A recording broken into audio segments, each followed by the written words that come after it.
కాకినాడ జిల్లా కొప్పవరంలో ఇద్దరు మావోయిస్టులను అరెస్ట్ చేశారు.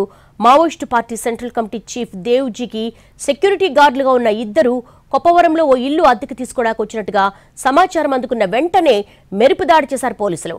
వాళ్ళిద్దరిని అదుపులోకి తీసుకుని ఆయుధాలు స్వాధీనం చేసుకున్నారు.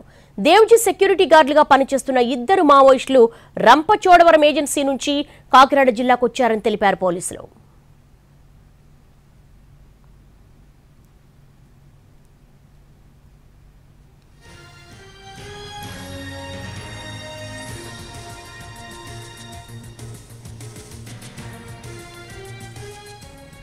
అల్లూరి జిల్లా మారేడుమిల్లిలో జరిగిన ఎన్కౌంటర్లో చనిపోయిన మావోయిస్టుల మృతదేహాలు రంపచోడవరం ఏరియా ఆసుపత్రికి చేరాయి.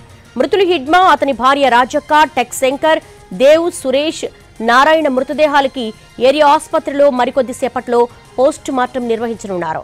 మార్చురి పరిసర ప్రాంతాలకి ఎవరూ వెళ్లకుండా ప్రత్యేక దళాలతో భద్రత ఏర్పాటు చేశారు. మృతి చెందిన మావోయిస్టులకు సంబంధించిన కుటుంబ సభ్యులెవరూ ఇంకా ఆసుపత్రి వద్దకు చేరుకోలేదు. మరిన్ని డీటెయిల్స్ మా ప్రతినిధి శ్రీనివాస్ రంపచోడవరం ఏరియా హాస్పిటల్ నుంచి అందిస్తారు.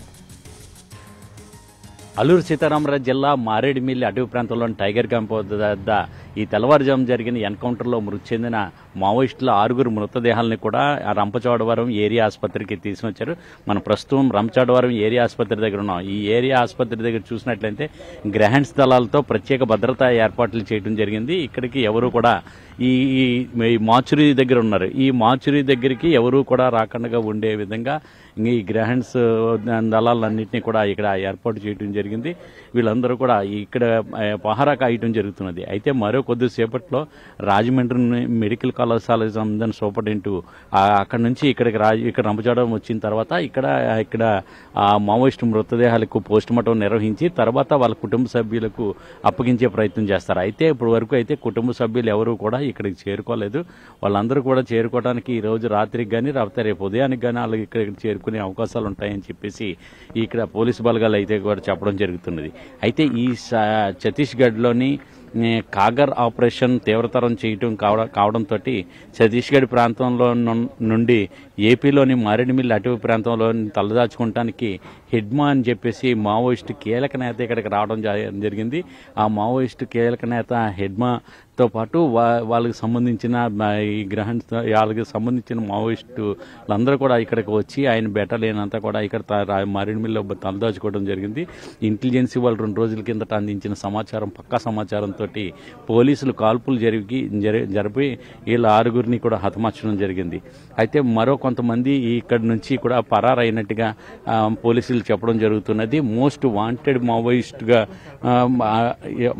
ఉన్న మడవి హెడ్మా సొంత గ్రామం చూసినట్లయితే ఛత్తీస్గఢ్ రాష్ట్రంలోని సుక్మా జిల్లాలోని పూర్తి గ్రామం. ఆ గ్రామం నుంచి ఇక్కడికి వాళ్ళ బంధువులు ఎవరైనా రావాలన్నా 2-3 రోజులు టైం పడుతుందని చెప్పి స్థానికులు చెప్పడం జరుగుతున్నది. దక్షిణ బస్తార్లోని దండకార్యంలో తిరుగులేని పట్టున్న హెడ్మాకు ఉండటం జరిగింది. అయితే తిను బాల్యంలోనే మావోయిస్టు పార్టీలోని బాలల సంఘంలో చేరి కేంద్ర కమిటీ సభ్యుడిగాని వరకు కూడా హెడ్మా ఎదగడం జరిగింది. అయితే మావోయిస్టు పార్టీ యాక్షన్ టీము సెక్రటరీగా బాధ్యతలు నిర్వహిస్తున్న ఈ మడవి హెడ్మా చూసినట్లయితే మావోయిస్టు పార్టీ గెరిల్లా ఆర్మీ దాడుల్లోని కూడా కీలకంగా వ్యవహరించి మోస్ట్ వాంటెడ్ మావోయిస్టుగా హెడ్మా ఉండటం జరిగింది. హెడ్మాపై 1 కోటి, ఆయన భార్య పైన 50 లక్షల రూపాయలు కూడా రివార్డు ఉండడం జరిగింది. అలాగే హెడ్మాకు సంబంధించి హిందీ, గోండి, కోయ, తెలుగు, బెంగాలీ వంటి భాషలపై కూడా అతనికి పట్టు ఉండడం జరిగింది. 2010 సంవత్సరం ఏప్రిల్ 6న అప్పటి ఉమ్మడి గంతివాడ జిల్లాలోని తాడిమెట్ల చింతల్వారు అటవీ ప్రాంతంలో కూడా సిఆర్పిఎఫ్ బలగాలపై బలగాలపైన కూడా అంబుష్ దాడులు కూడా చేయడం జరిగింది. అదే ఘటనలోని ఒకే అటాక్లో 76 మందిని అలాగే చంపడం జరిగింది. అలాగే 1917లోని ఒక 20 మందిని చంపడం జరిగింది. అయితే 2021 సంవత్సరంలోని బేజాపూర్ జిల్లాలోని 23 మంది జవాన్లు మృతి చెందిన ఘటనలో కూడా ఈ హెడ్మా కీలక పాత్ర పోషించడం జరిగింది. అప్పటి నుంచి చూసినట్టయితే హెడ్మా కోసం 1 కోటి రూపాయలు కూడా రివార్డు ప్రకటించారు. చాలాసార్లు పోలీసులు హెచ్చరించడం జరిగింది.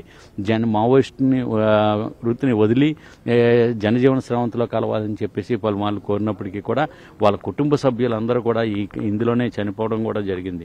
అయితే ఇక్కడ చూసినట్లయితే ఇక్కడ మావోయిస్టులు సంబంధించి ఆ ఎన్కౌంటర్ జరిగిన ప్రాంతంలోని ఆ ఘటనా స్థలం నుంచి కూడా పలు ఆయుధాలను కూడా పేలుడు పదార్థాలను కూడా పోలీసులు స్వాధీనం చేసుకోవడం జరిగింది. AK-47 2 పిస్టల్ ఒకటి, అలాగే ఈ రివాల్వర్ సింగిల్ బ్యారెల్కి సంబంధించి ఒకటి రివాల్వర్ ఒకటి కూడా చేసుకున్నారు. అలాగే ఎలక్ట్రికల్ డెటర్నేటర్లు ఒకటి, అలాగే నాన్ ఎలక్ట్రికల్ డెటర్నేటర్లు, అలాగే పేలుడుకు ఉపయోగించే ఇతర పదార్థాలను కూడా ఇక్కడ స్వాధీనం చేసుకోవడం జరిగింది. అయితే తీవ్రంగా అంటే పోలీసులకి అలాగే ఈ మావోయిస్టులకి జరిగిన ఈ తీవ్ర కాల్పుల్లో చూసినట్లయితే ఈ మావోయిస్టులు సంబంధించి హెడ్మా యొక్క భార్య రాజక్క మృతి చెందడం జరిగింది. అలాగే చెల్లూరు నారాయణమ్మ, సురేష్, టేక్ శంకర్, అలాగే మళ్ళు దేవ్ అని చెప్పేసి వీళ్ళందరూ కూడా మావోయిస్టులు ఈ ఎన్కౌంటర్లో మృతి చెందడం జరిగింది.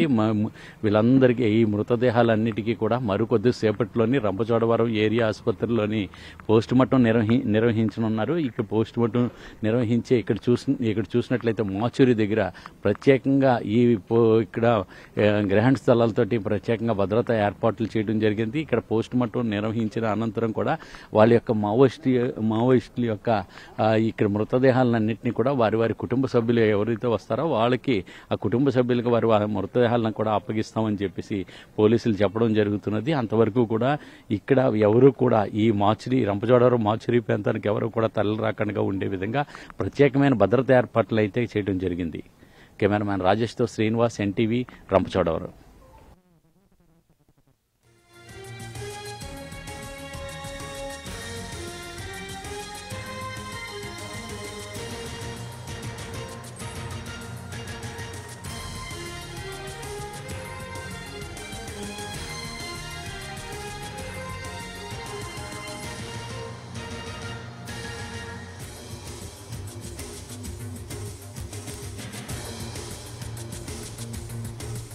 మావోయిస్టులు అడవిని వదిలి ఆంధ్రప్రదేశ్లో మకాం వేశారు. దీంతో ఇటు గ్రే హౌండ్స్ దళాలు ప్రత్యేకంగా సోదాలు చేసి వాళ్లను అదుపులోకి తీసుకున్నారు. విజయవాడ పరిసర ప్రాంతాల్లోనే దాదాపు 32 మంది మావోయిస్టులు పట్టుబడ్డారు.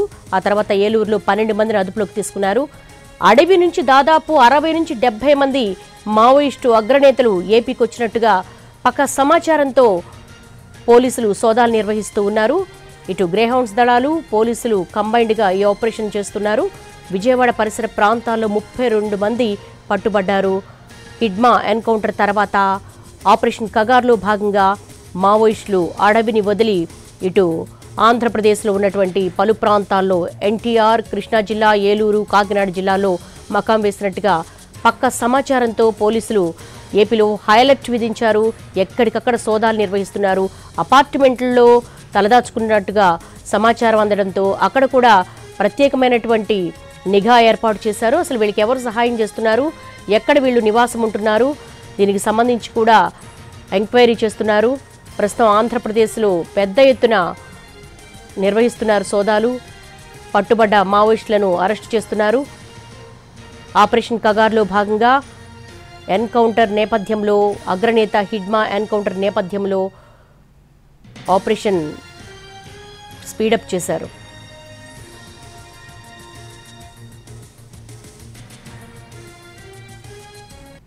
పోలీసులకు మించి వ్యూహాలు రచిస్తాడు. ఒక్కసారి ప్లాన్ వేస్తే తిరుగుండదు. గెరిల్లా వార్కు మారుపేరతడు. తనకున్న మాస్టర్ మైండ్తోనే చాలా బలగాలను మట్టుబెట్టాడు. అంబోజ్ గాడులు చేయడంలో ట్రాక్ రికార్డు ఉంది. బలిమెల లాంటి ఘటనలు ఆయన వేసిన ప్లాన్లో భాగమే. పార్టీని విస్తరించడంలో తనకు తానే సాటి. మావోయిస్టు పార్టీలో అత్యంత స్పీడ్గా ఎదిగిన నేతల్లో హిడ్మా ఒకరు. అలాంటి వ్యక్తి టార్గెట్గా భారత బలగాలు ఆపరేషన్ కగార్ నిర్వహించాయి. అతన్ని లేపేస్తేనే మొత్తం మావోయిస్టు పార్టీ అంతమవుతుందని పోలీసులు భావించారు. ఏఓబీలో తిష్ట వేసిన వారిని మట్టుబెట్టాలని చూశారు. 76 మంది CRPF జవాన్లు మరణించిన చింతల్నార్ దాడి నుంచి మహేంద్ర కర్మ సహా పలువురు కాంగ్రెస్ నేతలను హతం లాంటి ఘటనలకు నేతృత్వం వహించింది హిడ్మాయే. భారీ ఆపరేషన్స్ లో హిడ్మాదే మాస్టర్ మైండ్. హిడ్మా ఆధ్వర్యంలో మొత్తం 26 ఆపరేషన్లు జరిగాయి. ఛత్తీస్గఢ్ లాంటి పట్టున్న దండకారణ్యం నుంచి కర్రెగుట్టలు, అటు నుంచి నేషనల్ పార్క్, ఇలా ఒకదాని వెనకాల ఒకటి భారత భద్రతా బలగాల అధీనంలోకి వెళ్లడంతో మావోయిస్టు పార్టీకి కోలుకోలేని దెబ్బ తగులుతోంది. దాంతోనే పార్టీని కాపాడుకునేందుకు హిడ్మా లాంటి నేతలు ప్రయత్నిస్తున్నారు. ఒక ప్రాంతం నుంచి మరో ప్రాంతానికి వలస వెళ్తున్నారు. భారత బలగాలకు మోస్ట్ వాంటెడ్ గా ఉన్నాడు మావోయిస్టు నేత మాడ్వి హిడ్మా. మావోయిస్టు పార్టీలో భారీ గెరిల్లా దాడులకు వ్యూహకర్తగా పేరొందాడు. 25 ఏళ్ల క్రితం అజ్ఞాతంలోకి వెళ్లాడు హిడ్మా. రాష్ట్ర సుక్మా జిల్లా పూవర్తి గ్రామానికి చెందిన హిడ్మాకు పార్టీలో విలాస్, హిడ్మాల్, సంతోష్ అనే పేర్లు కూడా ఉన్నాయి. ప్రస్తుతం అతడి వయసు 51. మురియా తెగకు చెందిన హిడ్మాకు హిందీ, గోండి, తెలుగు, కోయ, బెంగాలీ భాషల్లో పట్టుంది. దండకారణ్యంలో పార్టీ శ్రేణుల్ని ముందుండి నడిపించడంలో ఆరితేరాడు. భారీ దాడులకు వ్యూహకర్తగా గుర్తింపుంది. అడవుల్లోని కేంద్ర బలగాల క్యాంపులపై మెరుపు దాడులు నిర్వహించడంలో అతడికతడే సాటి. ఈ క్రమంలోనే మిలిటరీ దాడులకు మారుపేరైన PLGAలో 1వ బెటాలియన్కు సారథ్యం వహిస్తున్నాడు. ప్రతి భారీ దాడిలో స్వయంగా పాల్గొంటూ కేంద్ర బలగాలకు మోస్ట్ వాంటెడ్గా మారాడు. కొంతకాలం క్రితం కేంద్ర కమిటీలో స్థానం సంపాదించాడు. కేంద్ర కమిటీలో ఉన్న అత్యంత పిన్న వయస్కుడు హిడ్మాని. అతడిపై ₹1 రివార్డు ఉంది. ఆయన చాలా సౌమ్యంగా, మృదువుగా మాట్లాడతారని చెప్తారు. ఆయన మాట తీరు వింటే ఈయనేనా ఇంత విధ్వంసం సృష్టించింది అని అనుకుంటారంతా. సౌమ్యంగా మాట్లాడే ఆ హిడ్మాయే దాదాపు 10కి పైగా దాడుల్లో పదుల సంఖ్యలో భద్రతా బలగాల మరణానికి కారకుడయ్యాడు. మావోయిస్టు పార్టీలో హిడ్మా ఎదుగుదల ఆశ్చర్యకరంగా కనిపిస్తుంది. 1996-97 ప్రాంతంలో తన 17వ ఏట మావోయిస్టు పార్టీలో చేరాడు మాడ్వి హిడ్మా. ఆయనకు హిద్మల్లు, సంతోష్ అనే మారు పేర్లు కూడా ఉన్నాయి. దక్షిణ బస్తర్ ప్రాంతంలో సుక్మా జిల్లాలో పువర్తి గ్రామం ఆయన సొంతూరు. ఆ గ్రామం నుంచి దాదాపు 40 నుంచి 50 మంది మావోయిస్టులుంటారని అంచనా. పార్టీలోకి రాకముందు హిడ్మా వ్యవసాయం చేసుకునేవారు. ఎక్కువగా మాట్లాడే అలవాటు లేని హిడ్మా కొత్త విషయాలు నేర్చుకోవడానికి బాగా ఆసక్తి చూపిస్తారు. ఆ క్రమంలోనే మావోయిస్టు పార్టీతో కలిసి పనిచేసిన ఒక లెక్చరర్ ద్వారా ఇంగ్లీష్ నేర్చుకున్నాడు. కొత్త వ్యూహాలు వేస్తాడు. ఎత్తులకు పై ఎత్తులేస్తాడు. అందుకే వరుసగా జరుగుతున్న ఎన్కౌంటర్ల సమయంలో హిడ్మాను కాపాడుకోవడమే పార్టీ పనిచేసింది. అతడొక్కడు చాలు పార్టీని నడిపిస్తాడనే భావన మావోయిస్టు పార్టీలో ఉంది.